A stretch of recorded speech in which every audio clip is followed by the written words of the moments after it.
Good afternoon, everybody. Uneducated economist here. Thought I'd talk a little bit about lumber again today. We are seeing lumber future prices really getting volatile now. $45 per day, every single day for the last almost 2 weeks now is an extreme. I have never really seen as much movement inside of lumber to both the up and down on a single day as much as we are experiencing right now. So buyers are holding back, trying to find the best that they can get. And when the price moves in the opposite direction, they pour into it. So as we were watching the prices drop, like I was reading articles talking about a 30% drop in lumber future prices. As that happens, the buyers who really want in, they need this material. They know that there's going to be a demand for it coming into the future, but they really want to get that best price they can. And as soon as they see it, they all pour in. And that's what we're experiencing right now. This is the reason why we see so much volatility taking place. Now, the mills, the rumors that I'm hearing, I wish I could find some articles that I could post down in the links for you guys, because I hate just giving you rumor information, but it's what I'm hearing. The mills are starting to stack up with inventory. And the biggest issue that they're having right now is transportation. Getting this stuff away from the mills and distributed throughout the rest of the nation has been a very difficult task. And it's very noticeable inside of the OSB market. Right now, there's people who tell me that they have plenty of OSB and they don't understand how come it is that I can't get any. Well, they're in a section of the country that happens to have the flow of OSB going to it. Other parts of this nation are sitting completely dry of the stuff. Now, if you're not familiar with OSB, it's a sheathing. It's a type of plywood. So when you're building a new construction, you got like the skeleton of the house. That's like the 2x4s, the 2x6s. And then you have the sheathing that goes on the outside. That's the OSB, or a lot of times it's half-inch CDX. And that's ultimately what we're selling now, is half-inch CDX. And the price has moved up a couple of dollars a sheet again this week. It was $45 last week. Now it's $47 a sheet this week. And the availability of OSB is simply just not there. Now, I'm not saying that there is no units of OSB to purchase. All I guess I'm saying is that the price of it is more than the half-inch CDX is, and so there's no point in buying OSB, which is an inferior product to the half-inch CDX, which is actually laminated plywood. So, buying half-inch CDX over OSB is like, a no-brainer. Especially it's cheaper and it's a better product. So I haven't seen OSB come through the yard in almost 2 years. We haven't really even stocked it. People ask us about it all the time, but we just don't have it available to sell. And that is very strange. That is something that we have never really experienced here in the building supply industry. Now, when it comes to lumber, a lot of people are focused in on Canada, and that's where we need to look. That's the reason why we're having so much volatility taking place, is because of some of the conditions that are taking place in the British Columbia area. Now, if you had followed my channel, we had talked about this extensively. We talked about the bug infestation, the wildfires, the mill curtailments, mill shutdowns, everything that has taken place over in Canada over the last couple of years has been incredibly extreme when it comes to the production and inventory levels for the United States inside of the lumber. Because a lot of lumber comes from Canada. A lot of people don't realize it. It's 20% of the softwood consumption in the United States comes from Canadian production. So it's no small amount.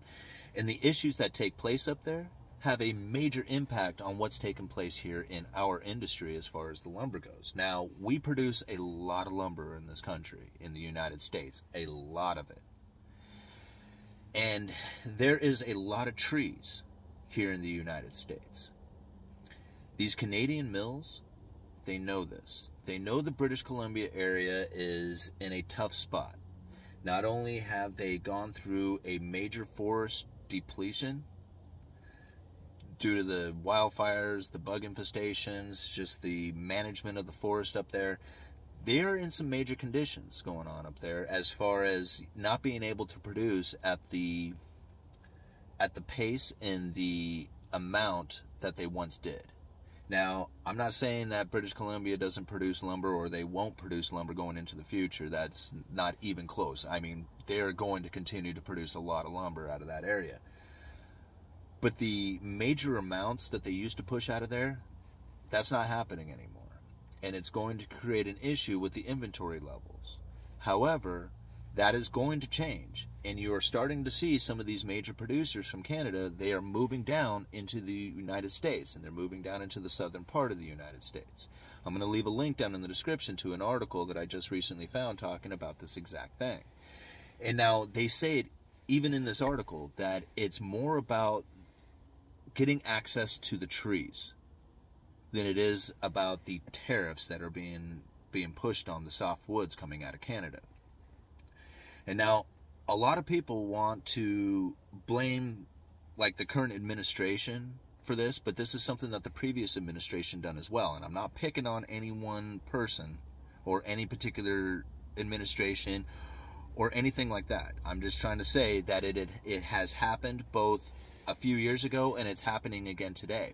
Now, something that I think about is like, how much does this actually damage, or how much does it punish these Canadian mills when they are moving down into the United States and starting to cut up the trees here within our own borders?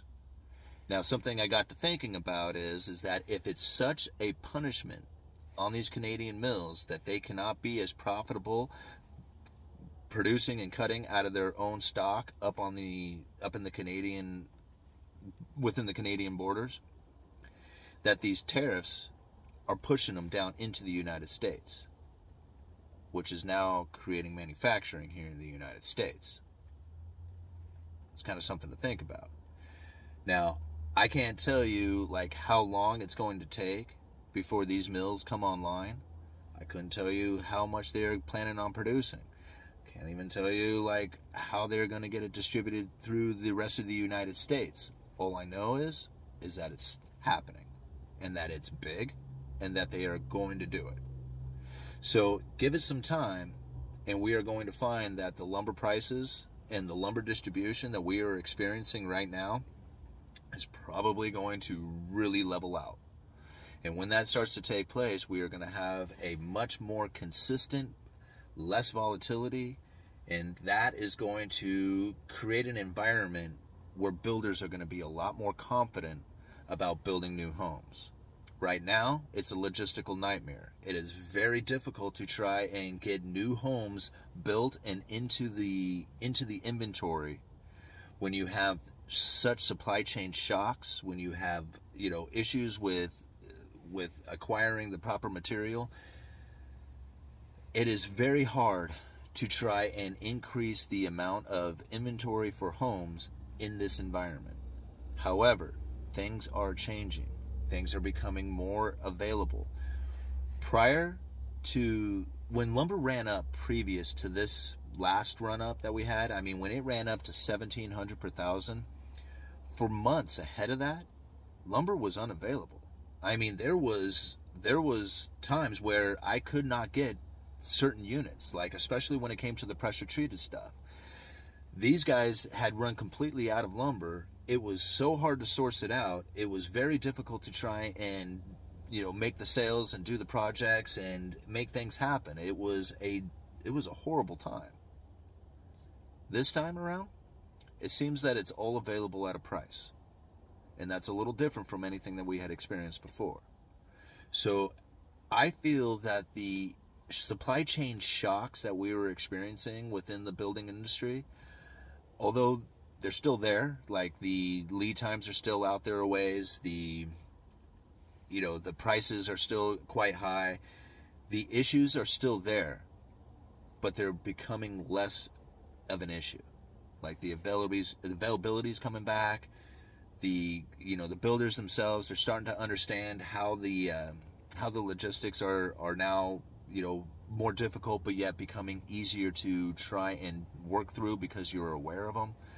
These type of things are going to put more homes into the supply, and I know that's probably not exactly like good news when it comes to like putting houses up for sale that are going to be cheaper, because I just don't see that taking place. It's not like it's going to be a huge inventory level coming into bring home prices down. Like, I don't see that happening. But it does make it easier for those who are looking to build a home, you know, to have that happening. And it does make it easier for those who are looking to, say, even store up material for the future of building a home. Now, that's one thing that people have asked me a lot about. When can I expect to get the best price for lumber? And right now, there is no way that you are going to be able to time your project to get the best price on lumber. However, if you can store your lumber, then you'll be in a position in which that you can either even dollar cost average into your purchases. When you see plywood starting to come down, you know, it goes from $45 a sheet, say, down to $35 a sheet. You know, you might want to pick up, you know, half of what you need, or maybe a quarter of what you need. If you see the price drop down even more, pick up some more of it. This is probably going to be the best way for you to get your best price on your lumber packages, is to try and dollar cost average and store your lumber if you can do that. Now, most people are not going to be able to do that. They're going to have to make the purchase of the lumber in one big pack and have it delivered out to them. Now, if somebody's asking me how to time that, ultimately, you're going to have to make the decision to build your house when it appears to be the worst time. So when lumber prices are peaking out, that's when you want to try and jump into the game. How do you know they're peaking out? Anybody's guess. Right now, it feels to me that there is a lot more selling coming out of the lumber futures than there's buying. So if you are looking to time it, I think that your timing is probably coming up pretty quick. And it won't last long. Your window of opportunity will be very small. Once the prices come down, there will be a flood of people coming in to buy, and the prices will, you know, the inventory levels will drop and the prices will go up. It's just a matter of time. All right, uneducated economist, you guys let me know.